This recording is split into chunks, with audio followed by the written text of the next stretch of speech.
religion. Give me that old-time religion, Lord, it's good enough for me. Good evening, ladies and gentlemen, and welcome to what I think will be a happy experience for all, because tonight the Johnny Cash Show makes a joyful noise.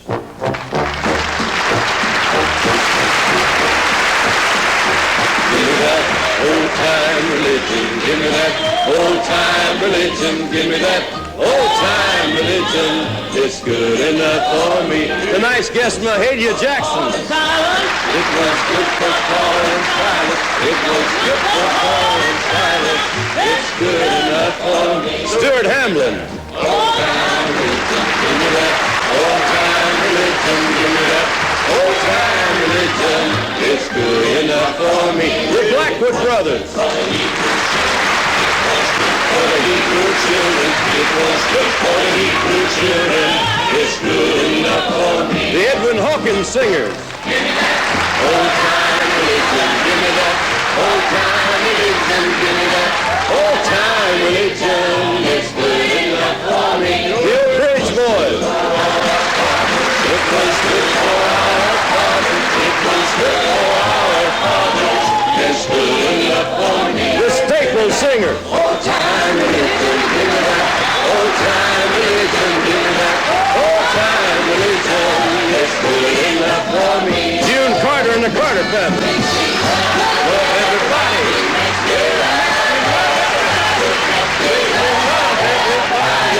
It's good enough for me. The Statler Brothers. Old-time religion, give me that old-time religion, give me that old-time religion, it's good enough for me. Carl Perkins and the Tennessee Dream. It will do when I am trouble, it will do when I am trouble, it's good enough for me. And our very special guest tonight is Dr. Billy Graham. Give me that old-time religion, give me that old-time religion, it's good enough for me.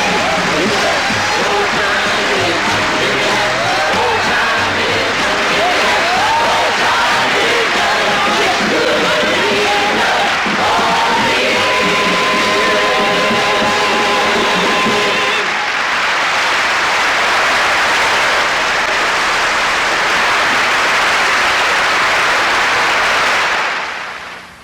Welcome once again to the Radical Imagination.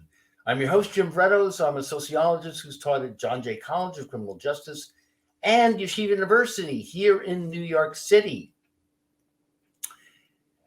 The major crisis in the world today is not a clash of civilizations, but a clash within each civilization between fundamentalists and modernists or progressives. There's also a clash between fundamentalists within different civilizations, such as between Palestinian and Jewish fundamentalists, and between Islamist and American fundamentalists. Europe tried to outgrow its political and theological fundamentalism over the last 4 centuries. It nearly destroyed itself in the process during the last century. It's still grappling with it.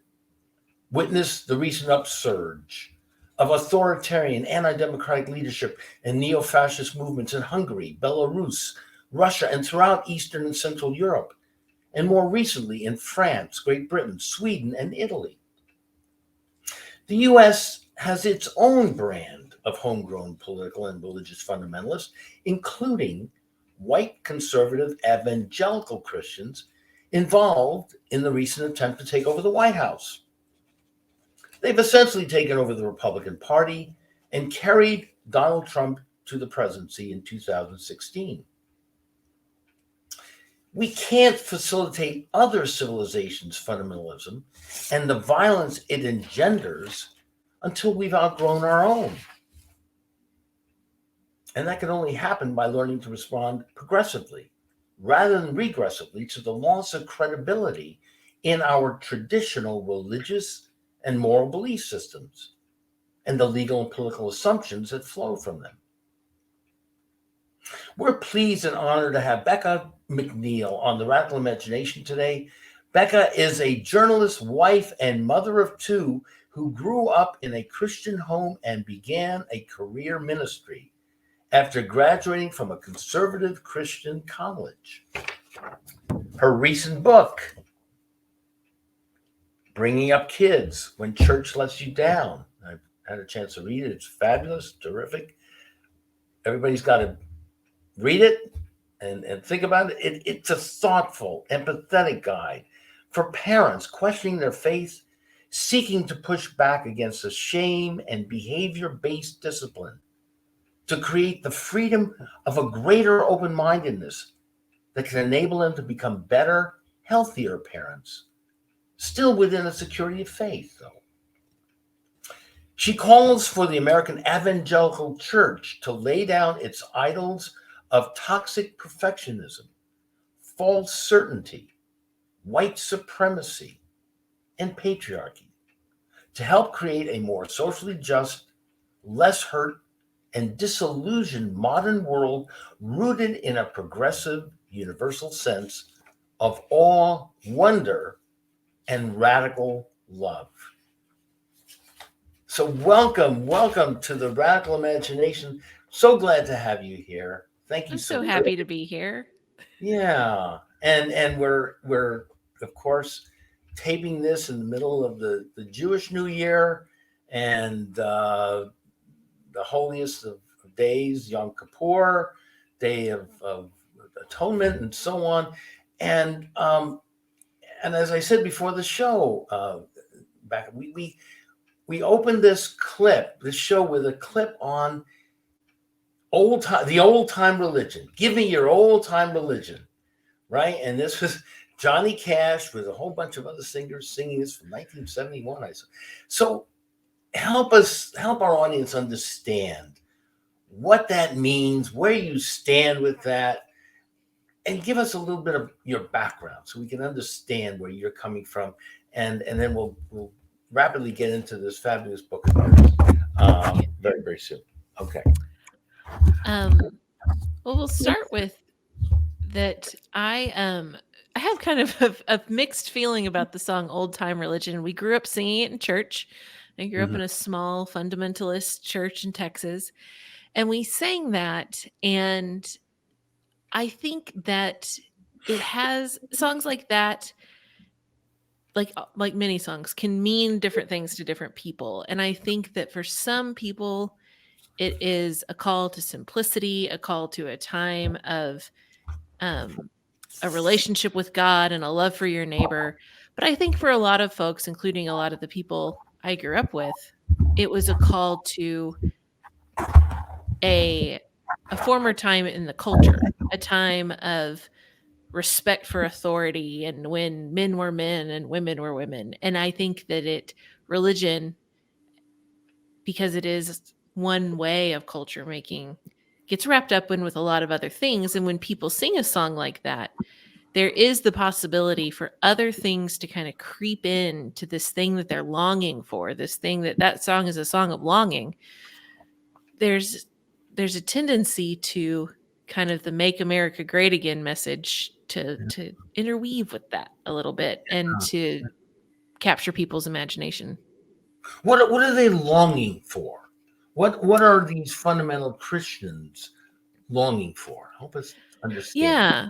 I think, it's so interesting because there's a lot of, in my career as a journalist, there's been a lot of discussions of, obviously, a sociologist, a researcher, a journalist, it's none of our business talking about intentions and what is, why do people do what they do. But we definitely can look at what they're creating and look at the signals that are being sent from it in the context.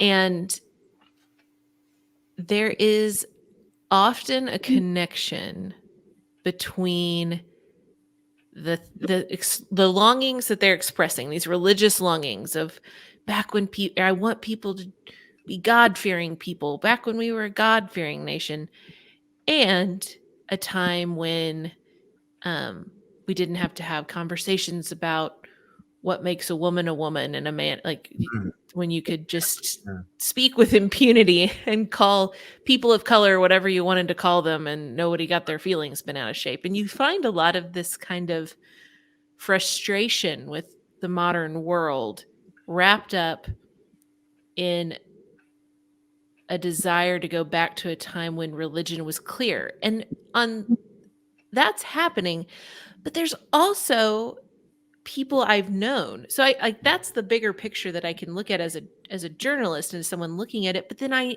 also grew up in this, and so I know people, and I know people who sincerely just want to know that they're safe. They want to know that eternally they are, when they die, they're going to go to heaven, that the people they love are going to go to heaven. They want to know that there's something after death. They don't want to be afraid.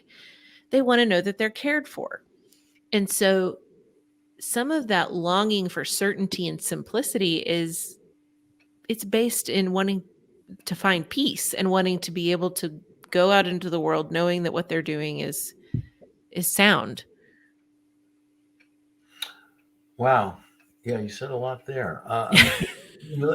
Listen, no, seriously. You listen to the first few refrains of the song, and it says, it was good for the Hebrew children. Now, if you're talking about that, you're talking about a period, when the Hebrew children are enslaved, and they're also organizing and mobilizing, or some were anyway, to lead that. It was very revolutionary. And although obviously there are, as I mentioned in the opening, there's fundamentalists within all religions, including political fundamentalists, and we'll get to that as well. There's a strain in that Hebraic tradition, which I know you know as well, that, as Reverend Barber calls it, the remnant, which sought universal social justice and was very revolutionary. So I wonder where that message gets, or does it get sent to those more white Christian evangelicals? Yeah. They're sitting in church, wherever they may be sitting. I mean, do they realize that? I mean, do they realize this is revolutionary stuff? And when Christ is saying, thou shalt love thy neighbor, and he dies on the cross with, robbers next to him, he identified with the poor, with the disenfranchised, with people who were bucking authority, if you will. So how does that jive? Yeah, that's the $1 million question. How do you look at like the National Prayer Breakfast in a country where a president basically has to have a pastor to get elected? And say, Billy Graham, right? That was always Billy Graham's. You had to get. He was like, he was number one endorser in chief. He knew how to go kiss that ring. Yes. So how do you look at that and then say, but God, the God of the oppressed, the God of the enslaved, the God of, who says, as you treated the least of these, so you treated me. How do you say that God is on our side? Well, you see in white evangelicalism, the constant manufacturing of oppressors for themselves. It's Hollywood. It's the academy. It's the culture, the big C culture. And you have the culture wars, where basically there was a realization that if I want the full power of the gospel, I need to be able to frame the full power of, I'll say the gospel's not correct, the full power of the Bible behind me. I have to find a way. Testament. Are you differentiating here between the Hebrew scriptures and the New Testament, or how are you? I'm saying, like, as a Christian, as an evangelical, you want to be able to take the Old and New Testament and say, wherever I flip open, I want to identify with the good guys. I want to be Israel, and I want to be King David, and I want to be the disciples, and I want to be the churches that Paul is writing to. I want to be Paul. They want to be everybody. And that when they read the scripture, they want to contextualize it for themselves. But the way you have to do that in the most powerful nation on the earth, that's more like Egypt than it is like Israel is you Yeah. have to manufacture an Egypt. So you have to So you constantly become the be good guy again. Yeah. yeah. So is this what you mean also when you talk about this toxic perfectionism and false certainty that is built in that trumps the universal message of Jesus, who, after all, was an Orthodox rabbi? I mean, he was. There was no reform concern. He was an Orthodox rabbi. He never denied that. So, okay, go ahead. I'm sorry, but is that what you mean when you say again this toxic perfectionism and false certainty that we need that trumps everything in a sense, so that we feel good about ourselves, and if that means creating scapegoats, putting other people down, and so on, even killing people in the name of doing good. You've probably been watching Robbins. I'm sorry, the United States in the Holocaust documentary has been on, and it's again, boy. I mean, Hitler wasn't able to do this alone. He was able to mobilize people who felt they were doing, in a way, God's will, if you will, by getting rid of the filth and dirt and the impurity of the world. And, starting with maybe Jews and gypsies and gays and so on, but that would incorporate most of the rest of the world. Yeah. I think that the toxic perfectionism, I actually believe is kind of something that starts to happen internally in the individual through life in this system, through hearing all these arguments, through hearing how people how we mind the borders of who gets to be included, because we have to if I have to have an enemy, and I've had to cast Hollywood, that's an easy example. Right. Hollywood is my enemy. They're debased, they're immoral, they're promoting not family values, whatever. Then I have to start explaining and defining, what are my boundaries? What are the boundaries of the good guys? What are the boundaries of the bad guys? Mm-hmm. And those boundaries have to shift and change as we find ourselves coming to power. So if the government was full of, if Christians live in a country where being a Christian is illegal, then they can frame the government as the enemy, and that's who's oppressing them. Well, then when they're in power, and that was the context of the letter to the Romans that St. Paul writes, is that he's writing to people who are pretty marginalized. But then it Right. changes. And then suddenly Yeah. Christianity's in power. So they have to change what that means a little bit. Well, They when you identify with live, the emperor. Right. exactly.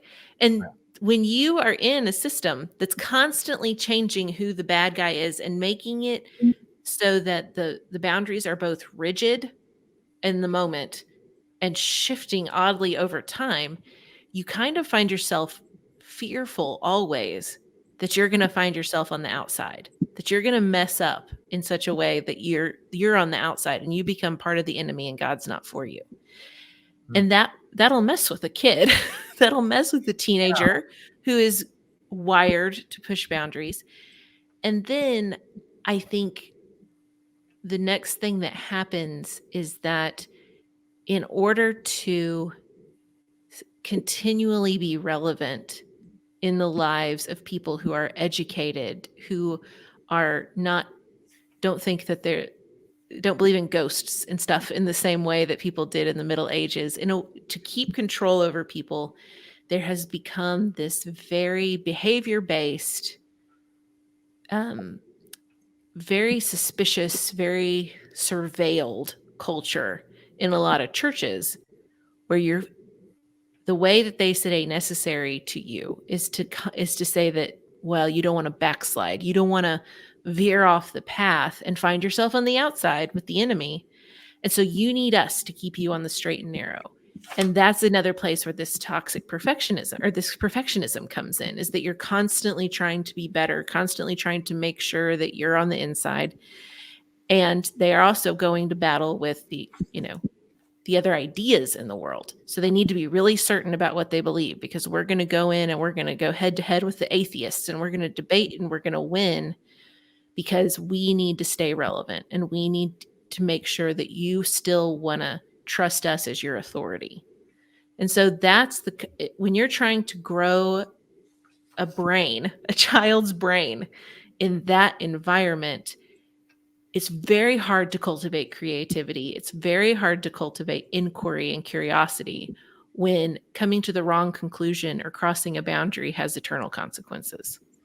Please get into this more, as you do in your excellent book, Bringing Up Kids When Church Lets You Down. So what does that mean there? Church has let you down? How does church let you down? And how do you bring up kids when it does lead you down? And again, you're talking about this discipline and dogma that is required to keep these kids in line versus inherently, the kids' natural desire to be curious and ask questions, to be open and stuff. So explain a little more how you get into this in the book. Yeah. So really, this book came about. I'm a journalist by trade. The book came about because I kept having the same conversation with people about my age. I report on education a lot. And so I would be talking to people about, decisions that they're making for their kids and what schools they're sending them to and what they think about what the school is doing and banned books and that kind of thing. So I'd be having these conversations, and it kept coming up again and again. How many people my age grew up in a conservative Catholic home? I'm in South Texas, conservative Catholic or conservative evangelical home. But then when I would talk to people who were Mormon, a lot of them had that experience. And so it became a conversation that was happening around me. And eventually I just started asking, can I put this on the record? And so I started actually interviewing people. And what I found was that so many of my peers and people older and younger had been hurt by the church. They had expressed a doubt, or they had expressed a disagreement, and they had been held suspect or treated differently, or they had seen what was happening with Trumpism and they just couldn't stomach it anymore.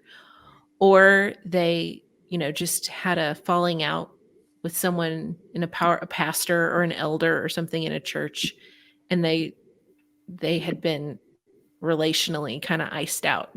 And so there's all these different stories, but what it came down to is that people were saying, well, my faith, either Christianity or whatever branch of it, that they had experienced, or Judaism or Islam, was very meaningful to me. I do love God. I do feel a connection to this, but the community and being part of it, the institution, because I didn't say when God lets you down, I said when the church lets you down. Yeah. And Yeah. so the institution is no longer something I can participate in, but the institution was what was telling us all how to raise our kids. The institution had Sunday school and had parenting books and had, you could go to your pastor for advice about how to discipline your kids and stuff. And when people were like, well, I want my kid to have exposure to this faith, and now I have to figure out how to do that on the outside of an institution. And 2, there's a whole bunch of other issues that are going to come up that I would have looked to my faith for or my church for guidance on, and I don't have that anymore. So people were just feeling really, really adrift. And this is a bunch of their stories. These aren't stories of people who figured it out. They're stories of people who are searching. And you use the term shame-based discipline. And one of the topics that is going to come up is that any adolescent is going to be talking about begins with the letter S and with X, right? 3-letter word. Yeah. And so how does that get translated into parenting? And what do you mean by a shame-based discipline here? And with full transparency, I was raised with parents, and mother in particular, who of that generation read Benjamin Spock. Okay, so there was no hitting. I was never hit, maybe once, lightly when I crossed the road, and that was it. My mother started crying, but I was always very curious, and I was always, talked to, and I was a good kid. I was all that stuff. But what is this shame-based discipline? Because I see it all around me, and the use of corporal and other psychological ways of dominating and controlling and stifling children's creativity, and it carries over into prison, incarceration, where we somehow feel the threat of violence, incarcerating people and punishing generally is somehow going to make them into better people. And that gets into your Article 2 on the death penalty. How can we possibly expect a society to understand or to learn that killing is wrong? I mean, Jesus, to kill is a sin, right? Yeah. But we do that. The state says it's okay. So somehow we go through all sorts of convolutions in our mind and say, well, we're going to kill somebody who's already killed somebody, let's say, to tell people or to teach people that killing is wrong. Right. And I want to point out that, like, the Christian, I'll just talk a little bit about the tradition I'm most familiar with, that conservative Christian support for something like the death penalty or discipline in the punitive discipline is really high, and it doesn't have to be, because there's tons of Christians as well who oppose the death penalty and who believe in restorative justice.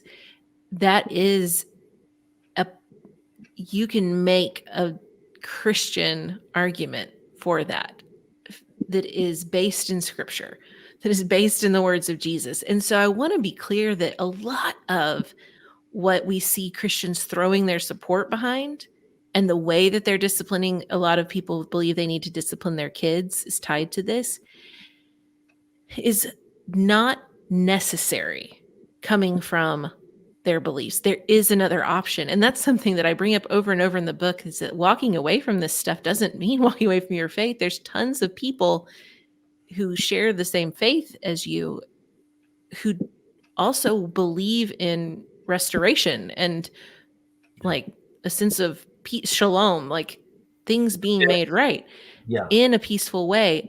Right. However, there is a loyalty and a bond that has been built between a certain political point of view and these religious points of view that strengthen each other and that feed each other and that benefit heavily from a strong authoritarian punitive approach that is tied up into the history of the prison industrial complex, that's tied up into the military war and the belief that in building up that industry. And it's tied into white supremacy, it's tied into capitalism. You start to dig into this and you see where Christianity made choices to get on board with other things and start to form its Christianity and form its views and make its extract from the Bible arguments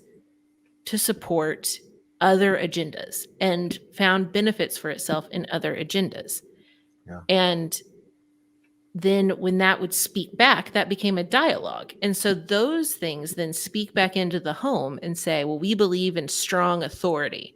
Well, so we're going to believe that dad's the boss and he's going to dole out the whoopings to keep you in line, because that helps us also strengthen our belief that mandatory minimums for drugs are a good thing because we got to be firm. And so you start to see how these things talk to each other. And I think there's a lot of Christians out there, myself, Brian McLaren, Karen Gonzalez, lots of really frustrated people, but who are very hopeful, who are saying that wasn't necessary. The Bible isn't that prescriptive, for one. It wasn't ever intended to be that specific on what you had to believe, but at the same time, it allows for a different interpretation. And I think that different interpretation that's life affirming, that's about restorative justice, that's about believing that people need kindness to be drawn into redemption, and that no human is beyond hope, and that we do that through healing and not through punishment, and we do that through addressing wounds and making amends, all of which can be done in the home and in culture, in schools, in jails. That belief can be just as supported by your faith as this heavy-handed authoritarianism. Totally agreed. I wonder, as you were speaking, what sort of pushback do you get? I mean, you mentioned some names. How much support do you have? I don't want to paint evangelical Christians in one sweeping way, but would you say what you're talking about is a way of thinking that is gaining strength? Is it becoming more and more of a majority viewpoint? Or I don't know if you can even measure it that way, but what do you say about all that? Is it something that you're getting some real pushback from? And I don't know, whatever that mean. Or do you see this opening up things more and more, and people are coming to you and say, wow, thank you so very much, and let's carry this on, and so on? Yeah, I think that I mean, personally, I would consider it a great success if anyone took my book seriously enough to feel threatened by it and need to argue with it. As a movement, as a collective, I see both. I see a growing number of people who have been disillusioned, who are exactly my audience for this book. I'm a first-time author who's not a huge social media influencer. And the reason this book got published is because everybody I pitched it to said, oh my gosh, I was just talking about this with someone. Yeah. Like, these conversations are happening everywhere. And so I know that it's growing, but because there's no institution for it, there's nowhere to collect and to count heads. And even social research hasn't quite figured out the questions to ask to like identify these folks. But we see it in podcasts, book sales, like the conversations that are happening and gaining traction are bubbling up, and it is kind of a diffuse, multifaceted. There's a bunch of different ways that people are talking about wanting to move away from a certain expression of conservative religion and into something more progressive, something more imaginative, something more that's pursuing of peace and shalom. And there has been a reaction from places like the Gospel Coalition, from a bunch of older pastors and theologians who have made their careers on finding the correct interpretation of the Bible.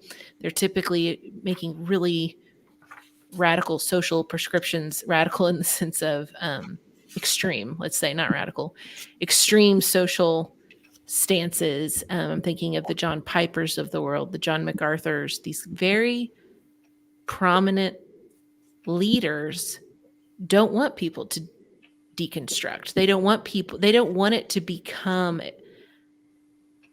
normative to question your faith and to take things apart and question, why are we backing this play? Why is that rule in place? That's not necessary. And there's a genuine concern for souls, I believe, on some level for people. They don't want people to, they believe in hell and they don't want people to go there. And that's fine. But there's also, at the same time, a very real concern about the influence of institutional churches. Christians have enjoyed outsized influence for a very long time.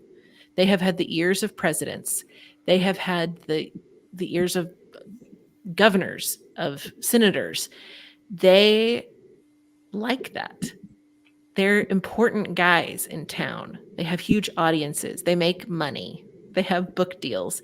And I don't want to be cynical and say that that's what's driving their desire to see people in the Christian faith, but it is impossible to separate how much they benefit from the resistance to the people who are questioning their authority. Wow.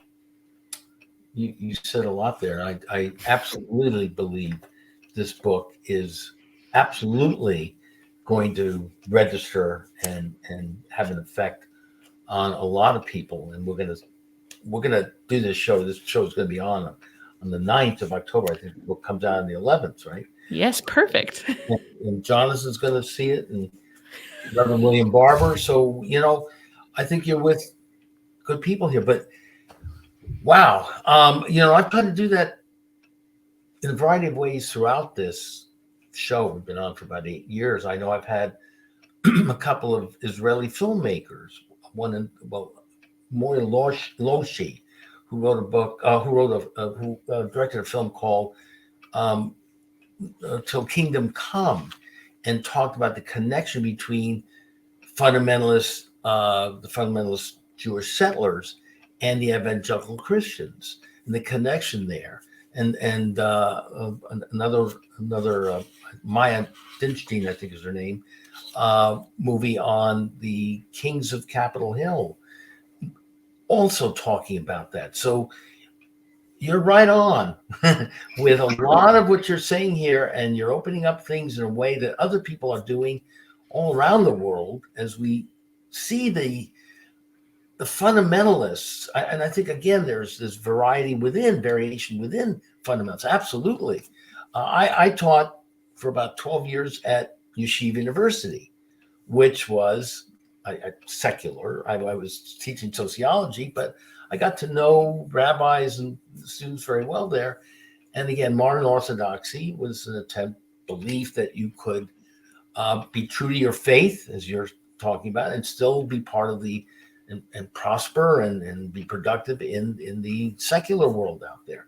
I remember one rabbi in particular who I admired enormously. He happened to have been actually a Holocaust survivor, his family, and he used to go regularly to speak at a congregation of ultra, you name it, ultra Orthodox Jews in Brooklyn congregation. And I don't know, he was like the only rabbi they would even begin to consider to have come there. Long story short, he had been doing this. He had a conversation with me. He's been doing this for about 30, 40 years. And you know what? I maybe moved them 6 or 7 inches here, but it's something. And he's still invited. Well, he's passed on, unfortunately. But so again, I think what we need to add here is this worldview that we're talking about, that fundamentalists have, is increasingly a very self-destructive one. And it's a destructive one for the earth, for the species. We can continue on with this eye for an eye, tooth for a tooth, hardline punitive militarism, and so on. It is going to do us in. We're going to So I think your message is so apropos of the struggles that are going on all over the world and within this country and others and so on. So I commend and respect you so very much and so on. But so how do you here's a segue. How do you teach? How would you approach the subject of sex education? And if you want, talk about issues of abortion. How do you present that in a way that you think is helpful and reasonable and gets people to not be at each other's throats here? Yeah. Yeah. I want to start by just really quickly jumping on to something you had said before about how fundamentalism destroys itself. Yeah. I think that in addition to the outward-faced warring nature of it, because it views every disagreement as a threat, there's also an internal atrophy or attrition maybe is a better word, that happens as and this is where I think parents need to be and are increasingly concerned, is that when you have children who grow up seeing such rigid lines around belonging, they will not be secure in their belonging for it, in their belonging with us, and they will either be harmed, and some of them will ultimately reject that because the harm becomes too much. If they find the lucky ones who find their feet, run away from that and reject it and say, I don't need a system that's going to make me feel like a reject. Yeah, please. That's so important. What you just said there, flesh it out just a little bit. How does that become so self-destructive for that individual child? Let's use that to talk about sex ed. Let's use that to talk about sex education, because a shame-based or rigid approach to sex, you've through this collusion of the culture wars and the government funding the abstinence-based education, which is largely from the instigation of Christian groups. And now there's money pumped into things like the True Love Waits campaign. And Linda K. Klein outlines all of this in her amazing book about the purity movement. It's called Pure. And you see very quickly how a very rigid structure was built. We'll talk to anybody who grew up in that, and the anxiety around, like, oh, we went to second base, was that too far? Or like, oh, I can't, kids who are exploring and experimenting and with masturbation, and how, and they can't stop because they're not wired to stop. Our bodies are made for this. And yet they're feeling like God's going to kill them in the act because they're so riddled with guilt. And then you have the kids who are queer, and you have kids who are growing up with feeling like they have this dark, evil secret, and that they would be rejected if anyone knew. And then you remind them that God knows everything. And so they grow up feeling like they are constantly secretly outside of a community that they're pretending to fit into, and their social acceptance and their family acceptance and their spiritual life are all tangled up in it.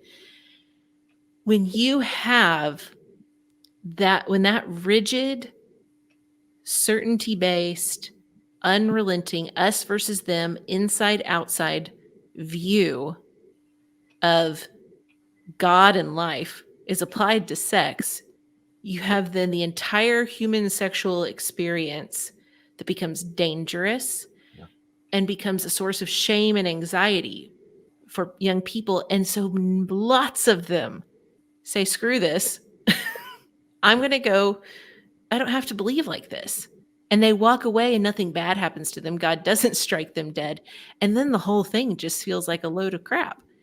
And so that, to me, is a really common application, because it was so, when we were growing up, that's kind of the first forbidden fruit that you come to, and the first place that our parents were trying to control us, that the church was trying to control us, was this. And it's such a strong temptation, it's such a strong urge, and so everybody was wrestling with it, and it was just this fraught thing. And so you do find a lot of people who that was the point where they split. They just said, I don't need this shame. Now, how much therapy do they have to go to before they stop feeling that shame that they have intellectually rejected? That's another story. But when you continue to shame someone, you really can't hold it against them or be surprised when they walk away from it. It's self-preservation. And that's, I think, where or even feeling more anxious and angry. And as my colleague Jim Gilligan pointed out, in prison, that disrespect, shame, and humiliation often turns into external violence and internal violence, and sometimes both, suicide, and so on. How old are your kids? Mine are 6 and 8. Oh, so you got a ways to go. Okay. So yeah. We're just now in the beginnings of all of the. So tell us, how are you Mhm. preparing this? Or what are you gonna wait till they come to you? Or how is it gonna work? Yeah. Family. Well, fortunately, I have very curious kids Good. who are very clear with me on the conversations that they want to have and don't want to have. Good. And we have kept that dynamic. We've cultivated that dynamic, not just regarding like sex and God and religion, but about other things too. We don't we don't force them to say a lot of things that they don't want to say or sit and listen to things that they don't want to listen to. We don't have that. I'm the adult. I'm telling you something you need to know. We have a lot more conversations that are where they are equal participants. Not that we don't set rules, not that we don't say, okay, you really need to understand how the street works and the cars on the street. We do all that. Right. But when it comes to Christmas, we didn't sit them down and just trudge and force our way through. Here's everything about the Advent wreath, and here's all the things you need to know, and here's what this means, and you're going to sit still through this hymn, and you're going to take it, take everything I'm saying, and I want you to, there'll be a test later. So our conversations with them are extremely fluid. We can tell by their faces when they've had enough. They feel free to say, okay, mom, I don't want to talk about this anymore. When they get in trouble at school, the teacher tells us and we say, I need you to know that that's not okay. And I'm with your teacher. You can't talk to people like that or whatever you did. We don't continue. And furthermore, Right. and I'm curious, are they going to public schools or are they going yes, to religious? Okay. So if yeah, they were going to, you'd have to really, well, what would yeah, happen if you were going to a Christian school, evangelical, would be a lot more difficult, wouldn't it? yeah, Kids would be, well, mommy said this was okay to talk about. yeah, What's wrong with mommy here? But no, it sounds very, very healthy. And this is what yeah, it really, what you're talking about. Wow. It's so very important to reach out and to respect these kids. At where they're at. And I think we need to do that with peoples all around the world. I think that's what it also makes this book so important. It's a way of helping us understand, not only for children but for all of us all around the world. We may disagree. There's got to be still rules and regulations. You have your faith and so on and so on. But we've got to come up with a better way of getting along with each other. And I think this is very sensible and very healthy way of beginning to approach it. Let me. Unfortunately, gosh, we're running out of time. Can you spend a little time on the issue of abortion? How you might. Yeah, I know. I didn't well, quite let's do that for the very end here, but we do have 2 or 3 minutes, I guess. 2 or 3 minutes to see 3 who I minutes. can alienate. Yeah. No, okay, so this book doesn't get into abortion. I do have another book coming next. I'm working on it right now that will specifically address some things about abortion, as well as some other like hot button issues. And I will say that the way I'm going to talk to my kids about abortion is going to be very much in that same, I want to know where they stand, what they think, where their spirit is connecting to the issue before I start telling them where I stand, what I think, what they need to think. I'm not going to tell them that. But what I want to do is instead ask a lot of questions and let them ask a lot of questions and let them come to a conclusion. Now, if the conclusion that they come to is harmful to someone else, I might point that out. Right. But at the same time, if they're 8, 9, 10, 15, 18, they're probably going to evolve. So I don't need, and they don't vote yet. So it's probably okay to let them chew through it on their own and get to the place where they need to get. And certainly sex education would be part of all of this, and use of safe sex. And so you're not obviously not coming at them and say, Absolutely not. You Mhm. wait and all this stuff and this. So you're hearing what they're saying and then responding to where they're at and appropriately and so on. Well, it sounds. I think I'm not trying to be cutesy here, but I think you continue on with this. I think you're going to have. I think you already do have very, very healthy kids, and I don't think that you're going to be having, or they're going to will have very expensive therapy bills in the future. Well, we have to put $1 in the jar every now and then. All right, okay. It's either a bail fund or a therapy fund. I'm not sure which one. Yeah, so tell us again. How do we reach you? Again, let me put the book out so everybody sees it. Bringing up kids when church lets you down, not when God lets you down. I think it's very important. And I think it's also very important to remember you're reaching out to people not to get them away from their faith. Right? So that's important to put across too. Yeah. Pastors, calm down. I'm not trying to lead a rebellion. Right. Okay, pastors, we got that. And we'll let Reverend Barber handle that. And I hope very much that you and he will at some point meet, because I think I'm going to try very hard to get this to him, because I think he'll love it. I would love that. We really loved having you on this show. This is terrific. This has been delightful. I love how far this conversation zooms out and zooms in. It's going to bounce around the universe. I love it. and right. And thank you so very, very much. All right. Thank you. Get this book. You don't have to be, well, they used to have Levy's rye bread. You don't have to be Jewish to buy. You don't have to be Christian to get this. For Pete's sakes, you want to have healthy, good kids in a saner world, get this book. Okay. Thank you. Thank you so much. All right. All the best. And again, Godspeed, respect, and love you so very much. Keep on. Thank you so much. Happy New Year. Happy New Year, too. Take care. And thank you all for listening to us this week on The Radical Imagination. This is Jim Vredos. We'll see you again next week on The Radical Imagination.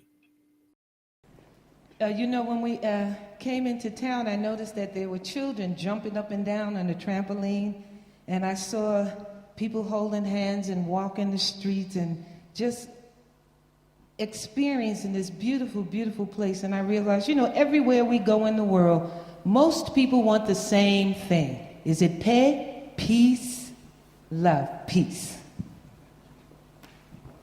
Standing for freedom, freedom till he comes. Standing for freedom, freedom till he comes. Standing for freedom, freedom till he comes. Standing for freedom, freedom till he comes. Standing for freedom, freedom till he comes. Standing for freedom, freedom till he comes. Standing for freedom, freedom till he comes. Standing for freedom, freedom till he comes. Standing for freedom, freedom till he comes. Standing for freedom, freedom till he comes. Standing for freedom, freedom till he comes. Standing for freedom, freedom till he comes. Standing for freedom, freedom till he comes. Stand up for freedom, stand up for freedom, stand up for freedom, stand up for freedom, stand up for freedom, peace on earth and let it begin. With every freedom word I speak, restore peace again. Let there be peace on earth, let the moment be now. When every man and woman understands their power, let there be peace. Stand up for freedom, let there be peace. Let there be peace. Let there be peace. Let there be peace on earth and let it extend to every border near and far. Restore peace again. Let there be peace on earth and let this be the day when all humanity will raise their voices to say, let there be peace. Let there be peace. Let there be peace. Let there be peace.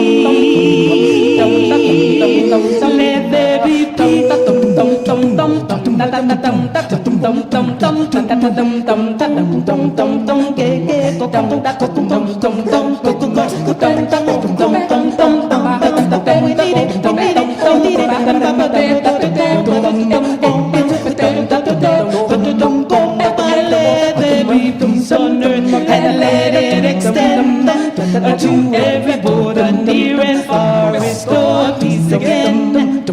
Let there be peace on earth, let this be the day when all humanity will raise their voices and say, let there be peace. Sing with us. Let there be peace. Let there be peace.